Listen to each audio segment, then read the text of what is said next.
सबसे पहले तो आप सब मीडिया बंधुओं को यहाँ पे आने के लिए शुक्रिया शॉर्ट नोटिस पे।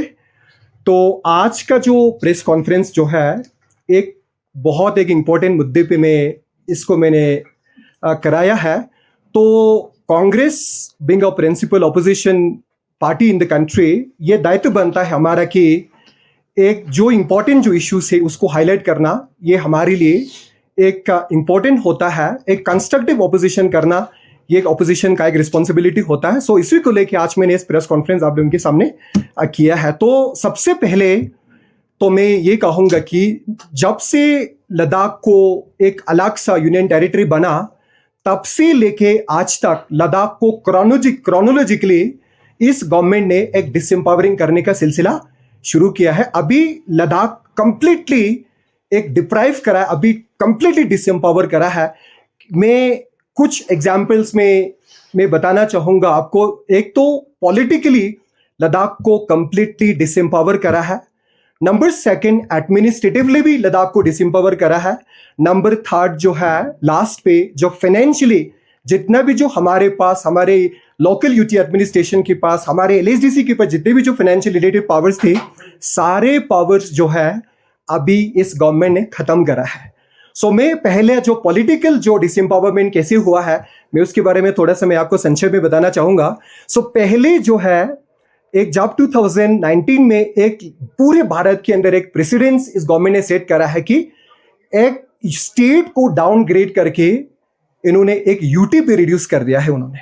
तो उसकी वजह से क्या होता है, लद्दाख में जितने भी थोड़ा बहुत वॉइस थे, हमारे जो एमएलएस होते थे स्टेट असेंबली के अंदर, हमारे एमएलसीज होते थे, हमारे मिनिस्टर्स को पोर्टफोलियो मिलते थे, ये सारा खत्म हुआ है। जो लद्दाख ने जो यूटी का डिमांड तो हमने करा है, but that was the UT with legislature का हमने डिमांड करा था, बट वो ग्रांट गवर्नमेंट की तरफ से नहीं करा।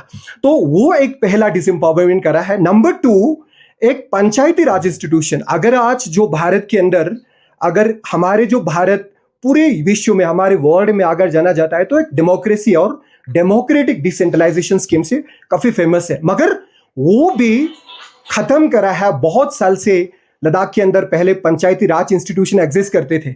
ग्राम पंचायत पे हमारे सरपंच और पंच होते थे, ब्लॉक पंचायत पे हमारा बीडीसीस होते, डिस्ट्रिक्ट लेवल पे हमारा डिस्ट्रिक्ट डेवलपमेंट काउंसिल और जिला परिषद होते थे। ये सारे भी लद्दाख से पूरे खत्म कर दिया, जो ग्रासरूट लेवल डेमोक्रेसी को खत्म कर दिया।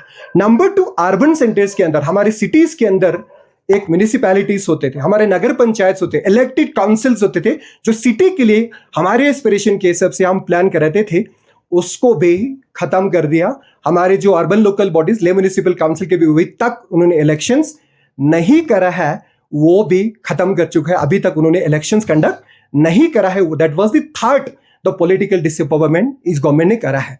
नंबर फोर्थ पे, जो last but not the least, ये हमारे Ladakh autonomous hill development council, जैसे 6th एलएसडीसी का टेन्योर खत्म होता है 31 अक्टूबर 2025, तब से लेके आज तक कोई इलेक्शंस करने का अभी तक कुछ भी पता नहीं है। अभी तक इवन गवर्नमेंट की तरफ से भी क्यों नहीं इलेक्शन नहीं करवा रहा है, उस पे भी उन्होंने अभी तक कम्युनिकेट नहीं करा है। यहाँ स्टेट इलेक्शन कमीशन की तरफ से किसी ने भी ऐसे भी इसको डिसॉल्व करके खत्म कर दिया। तो लद्दाख के जो यही एक वॉइस बचा था लास्ट पे, जिसके लिए हमने डिकेड्स ऑफ हमने स्ट्रगल करने के बाद under the leadership of the Jingshek Tamba Gelto Bakular Rinpoche, उसको हमने अचीव करा था 1995 के अंदर, जिसके बाद लद्दाख में एक फास्ट पेस डेवलपमेंट हर किस पे हमारी काउंसिल की तरफ से हुआ है। तो आज वो भी इस गवर्नमेंट की तरफ से, इस गवर्नमेंट ने उसको भी खत्म कर दिया है। तो इस तरह क्रोनोलॉजिकली एक लद्दाख को कंप्लीटली उन्होंने डिसएम्पावर पॉलिटिकली करा है। तो number two, apart from this, number two, हमारा जो पावर, जो एडमिनिस्ट्रेटिव पावर्स भी थोड़ा बहुत था, उसको भी खत्म कर दिया। मैं आपको एक ही उदाहरण बताऊंगा कि एक लैंड रजिस्ट्रेशंस करने का जो पावर्स पहले होते थे हमारे तहसील को होते थे, हमारे जो रेवेन्यू डिपार्टमेंट्स की होते थे, हमारे जो तहसील लेवल पे होते थे, मगर उसको भी उन्होंने हटा के डीसी को, डिप्टी कमिश्नर को, उसको लैंड रजिस्ट्रेशन का पावर्स भी डीसी साहब को ट्रांसफर कर दिया। तो अभी आप लद्दाख में देखा जाए तो ना लैंड का रजिस्ट्रेशन, जो नोतोर का जो इंतकाल होते थे पहले अच्छी तरह से होते थे, हमारे जो ब्लॉक लेवल पे तहसील ऑफिस से कराते थे, अभी उसको भी डिप्राइव करके खत्म करके डिप्टी कमिश्नर ले गया था। अभी मैं आपको थोड़ा सा भी बता दूं, Ladakh being a second largest district in India after run of Kutch, which spread over more than 45,000 square kilometre के ऊपर एक डीसी है। हमारी जो चंगथांग की बहुत एक्सट्रीम गांव से लेके बटालिक तक इतनी वास्ट एरिया, अभी कैसे करवाएंगे आप एक ही डीसी? इसका मतलब इसका इंटेंशन यही है, ये करना ही नहीं चाहते थे। तो इसीलिए सारे जितने भी जो हमारे लोकल्स ब्लॉक लेवल पे हमारे तहसील्स पे होते थे, उसका पावर्स भी छीन के अभी लद्दाख से उस पावर भी कंप्लीटली डिप्राइव करा है। ये एक एडमिनिस्ट्रेटिव पावर्स हमारे लोकल ऑफिशियल्स के पास थे, उसको भी खत्म कर दे सिलसिले तरीके से इस गवर्नमेंट की तरफ से। नंबर थर्ड जो है सबसे इंपॉर्टेंट, हमारा जो फाइनेंशियल पावर्स भी थोड़ा बहुत बचा था, वो भी इस गवर्नमेंट की तरफ से खत्म कर दिया। मैं आपको भी उदाहरण के साथ एग्जाम्पल के साथ मैं बताना चाहूंगा। जैसे हमें यूटी मिला, जो फर्स्ट बजट एलोकेशन FY 2021 में हुआ, तब हमारा 6,000 करोड़ का बजट एलोकेशन ऑलमोस्ट लद्दाख की डेवलपमेंट के लिए करा है। बट अगर एक नेक्स्ट सक्सेसिव फाइनेंशियल ईयर का बजट एलोकेशन आप देखेंगे, एक successively budget allocation to Ladakh got reduced.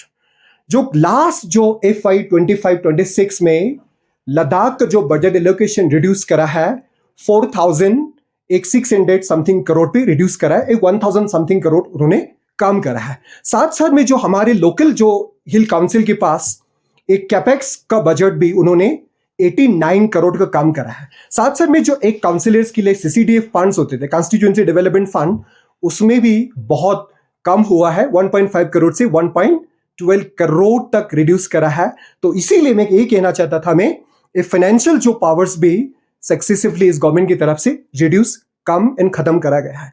साथ साथ में जो हमारी जो काउंसिल का जो डिस्ट्रिक्ट कैपेक्स होते थे, कैपिटल एक्सपेंडिचर, वो पहले नॉन लैप्सेबल्स होते थे। अभी क्या करा उन्होंने, उसको भी लैप्सेबल्स बना दिया। क्योंकि लद्दाख को नॉन लैप्सेबल इसीलिए बनाया क्योंकि यहाँ पे शॉर्ट वर्किंग सीजन होने की वजह से हमारी जो काउंसिल का बजट जो है, जितने भी जो पैसे देते थे हमारे गवर्नमेंट, वो नॉन लैप्सेबल था। नेक्स्ट अगर इस साल जो पैसा खर्च नहीं कर पाता था, तो नेक्स्ट ईयर फाइनेंशियल ईयर के लिए वो कैरी फॉरवर्ड हो जाते थे। वो प्रोसेस, वो प्रोविजन भी इस गवर्नमेंट की तरफ से खत्म कर दिया है। क्योंकि ये जो नॉन लैप्सेबल इवेंट 2018 के अंदर, सितंबर 2018 के अंदर JNK गवर्नमेंट ने लद्दाख ऑटोनॉमस हिल डेवलपमेंट काउंसिल को एम्पावर करा था। इवन जो सेंट्रल स्पॉन्सर स्कीम का जो फंडिंग भी नॉन लैप्सेबल बनाया था JNK गवर्नमेंट ने 2018 के अंदर, उसको भी आज सिलसिले की तरीके से उसको भी खत्म कर दिया। तो साथ साथ में मैं जितने भी जो थोड़ा बहुत बचा था हमारा जो financial power, that was also been deprive, वो भी छीन लिया है थ्रू दिस ऑर्डर। ये जो कल 27 नवंबर 2025 को फाइनेंस डिपार्टमेंट की तरफ से ये ऑर्डर रहता है, इसमें जो जितने भी जो हमारे लोकल जो HLG, हमारे लेफ्टिनेंट गवर्नर से लेके एडमिनिस्ट्रेटिव सेक्रेटरीज के लेके even deputy conservator of forest तक कुछ फाइनेंशियल पावर्स ऑटोनॉमी था, उसको भी कंप्लीटली इस ऑर्डर के द्वारा छीना है। मैं एक एग्जांपल के साथ बताऊंगा। इसमें सबसे इंपॉर्टेंट हमारे जो HLG साहब के पास, लेफ्टिनेंट गवर्नर साहब के पास अप टू द 100 करोड़ तक हमारी जो स्कीम और प्रोजेक्ट्स का सेंक्शन देने का पावर्स होते थे, and that powers got deprived. इसमें यह बोला है, इस जो ऑर्डर के द्वारा ये कहा है कि आज की बात जो जितने भी जो न्यू पब्लिक फंडेड स्कीम्स होंगे, प्रोजेक्ट्स होंगे, including PPP, public private partnership, will henceforth be granted by the ministry of home affairs, government of India. अभी HLG साहब का अप टू 100 करोड़ का भी प्रोजेक्ट सेंक्शन करने का पावर्स था, वो भी खत्म करके वो पावर ट्रांसफर कर दिया MHA को। नंबर सेकंड जो है, इसमें जो एडमिनिस्ट्रेटिव अप्रूवल जो ACAA बहुत इंपॉर्टेंट होता है, उसका जो पावर्स अप टू 100 करोड़ तक पहले हमारे ऑनरेबल लेफ्टिनेंट गवर्नर HLG साहब के पास था, उसको भी उन्होंने खत्म करके that power also got transfer to MHA। तो साथ साथ में इवन नॉट ओनली HLG साहब का भी नहीं, ओनली अकेला नहीं, साथ साथ में जो हमारे जो एडमिनिस्ट्रेटिव सेक्रेटरीज के पास 20 करोड़ तक सेंक्शनिंग पावर था, उसको भी खत्म कर दिया। हमारे जो चीफ इंजीनियर के पास 10 करोड़ तक होते थे, सुपरिंटेंडिंग इंजीनियर्स के पास 3 करोड़, एग्जीक्यूटिव इंजीनियर्स के पास 10 करोड़ तक जो सेंक्शनिंग पावर्स था, उसको भी खत्म करके उसका भी जो एडमिनिस्ट्रेटिव अप्रूवल MHA के द्वारा होगा। तो इसका मतलब ये सारे जितने भी जो हमारे पावर्स थे, वो सारा खत्म कर दिया है। अगर मैं उससे इंपॉर्टेंट मोरओवर ये बहुत इंपॉर्टेंट एक चिंता के जो विषय की बात है, एक जो पावर्स जो है हमारे जो HODs including the deputy commissioner, वो हमारा ex officio CEO to the hill councils होते हैं, उसके पास जो पावर जो सेंशनिंग करने का, जो प्रोजेक्ट सेंशनिंग पावर करने का 5 करोड़ तक होते थे, उसको भी खत्म करके उसको भी बोल दिया कि उसका अप्रूवल और अप्रेजल वो एमएचए के द्वारा होगा। तो इसकी वजह से क्या होगा, अगर सीईओ एलएसडीसी का है, हमारा जो एलएसडीसी का टोटल एडमिनिस्ट्रेटिव अप्रूवल देने का पावर्स अप टू 5 करोड़ तक होते थे, उसको भी खत्म कर दे उसको भी। तो ये खत्म होने के बाद पूरे एलएसडी का जो नेचर भी ट्रांसफॉर्म हुआ है। पहले हिल council was an executive body, ये कुछ एग्जीक्यूटिव था, बॉडी था, उसको ट्रांसफॉर्म कर दे इनटू एन एडवाइजरी बॉडी। अभी जो एलएसडीसी रिकमेंडेशन करेंगे वो एडवाइजरी नेचर का होगा, क्योंकि फाइनल अप्रूवल देने का सीईओ का एलएसडीसी का होता है, उसके पास नहीं, उसका पावर एमएचए को ट्रांसफर कर दिया। तो the nature of the hill council was also got transform into an advisory body. ये हमारे लिए चिंता की बात है। तो नॉट ओनली जो फाइनेंशियल पावर्स, हमारे जितने भी जो पावर्स थे सारा उन्होंने खत्म कर दिया है। साथ साथ में मैं आपको उससे भी एक चिंता की बात यह है, हमारा जो चीफ कंजर्वेटर ऑफ फॉरेस्ट और डिप्टी कंजर्वेटर ऑफ फॉरेस्ट के पास एक 1 करोड़ से लेकर 20 लाख का एक प्रोजेक्ट सेंशन करने का पावर्स था, उसको भी खत्म करके इवन 20 लाख तक का भी प्रोजेक्ट्स का जो अप्रूवल एमएचए देंगे।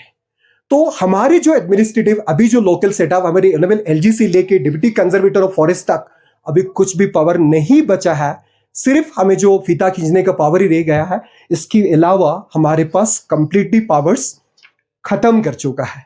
सो इसीलिए मैं आपकी माध्यम से ये कहना चाहूंगा, सब तो यही सोचेंगे कि अगर ये करने से हमारे ऊपर क्या इंपैक्ट आएंगे, लद्दाख के ऊपर क्या इंपैक्ट आएंगे। मैं ये थोड़ा बताना चाहूंगा, अगर ये जो सारा इस फाइनेंशियल ये जो ऑर्डर के बाद ये होगा कि लद्दाख के अंदर जितने भी जो बिग टिकट्स प्रोजेक्ट्स होंगे, जो करोड़ों का प्रोजेक्ट्स होंगे, ये आना संभव बिल्कुल कम हो जाएंगे, क्योंकि जो जितने भी जो एक मेजर जो अप्रूवल देना होगा तो वो दिल्ली से देंगे। तो इसकी वजह से जो डेवलपमेंटल जो एक्टिविटीज लद्दाख के अंदर जितने भी पेस पे चल रहा था वो बिल्कुल कम होगा। एक बिग टिकट्स प्रोजेक्ट जो इंफ्रास्ट्रक्चर जितने भी होगा वो बिल्कुल कम होगा। साथ साथ में टेंडर में डिले होगा, डेवलपमेंटल कम होगा, छोटा छोटा जो स्मॉल प्रोजेक्ट्स होंगे उसी के ऊपर कम होगा, बिग टिकट्स का प्रोजेक्ट कम होगा, टेंडर कम होगा। कॉन्ट्रैक्टर के लिए ये बहुत एक मेजर सेटबैक में बनता होगा, क्योंकि इसकी वजह से जो कॉन्ट्रैक्ट भी बिल्कुल कम होगा, ठेका भी बहुत कम होगा। इसकी वजह से छोटा छोटा जो काम का ही टेंडर होगा, बड़े बड़े बिग टिकट प्रोजेक्ट का बिल्कुल ही कम होगा। साथ साथ में मैं ये भी बताना चाहूंगा, ये क्यों कम होगा बिग टिकट प्रोजेक्ट्स। ये एक court of administrative approval Delhi transfer करने से जो इंपैक्ट तो मेजर ये आएगा, एक बहुत डिले होगा हमारे प्रोजेक्ट्स को सेंशन होने में। क्योंकि मैं आपको एग्जांपल बताऊंगा, जैसे बजट आता है अप्रैल के अंदर, तो बजट का जो फाइनल अप्रूवल ये मई तक आ जाता है। इसके बाद ये अप्रूव होने के बाद हमने प्रोजेक्ट्स को आइडेंटिफाई करके हमने प्रोजेक्ट डिटेल रिपोर्ट बनाया। इसके बाद एडमिनिस्ट्रेटिव अप्रूवल के लिए हमने दिल्ली के लिए भेजा है। तो अगर यहाँ पे लोकली, यहाँ पे पहले तो पावर्स ही इधर ही थे, उसके लिए भी एडमिनिस्ट्रेटिव अप्रूवल लेने के लिए 2 से 3 महीना लगता था। तो अभी दिल्ली को ट्रांसफर करना है, उन्होंने एक प्लानिंग एंड मॉनिटरिंग डिपार्टमेंट उन्होंने डिजिग्नेट करा है, अलग से डिपार्टमेंट, उसकी के थ्रू रूट किया जाएगा एमएचए तक। ये जितने भी जो अप्रूवल होगा तो वहां जाएंगे एडमिनिस्ट्रेटिव अप्रूवल के लिए, वहां पे एमएचए जाएंगे, एमएचए फिर फर्दर उसको भेज देंगे कंसर्न डिपार्टमेंट्स को, वहां से एडमिनिस्ट्रेटिव अप्रूवल लेंगे, फिर आएंगे। It will take around 5 to 6 month.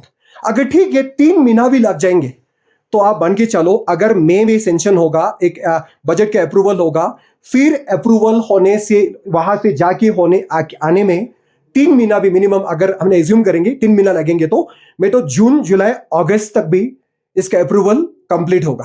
तो अगस्त में अप्रूवल होगा तो इसके बाद टेंडरिंग स्टार्ट होगा, फिर इसके बाद एग्रीमेंट और वर्क होगा, फिर एग्जीक्यूशन और वर्क होगा, तो अक्टूबर नवंबर हो जाएंगे। अक्टूबर नवंबर के अंदर तो हमारे यहां पे वर्किंग सीजन भी खत्म हो जाएंगे। तो इसीलिए इस कॉन्टेक्स्ट में मैंने बोला, जो बिग टिकट्स प्रोजेक्ट जितने भी जो लद्दाख के अंदर अपकमिंग डेज में होगा वो कंप्लीटली मुझे लगता है उसको ग्राउंड पे एग्जीक्यूशन मुझे लगता है नहीं कर पाएंगे।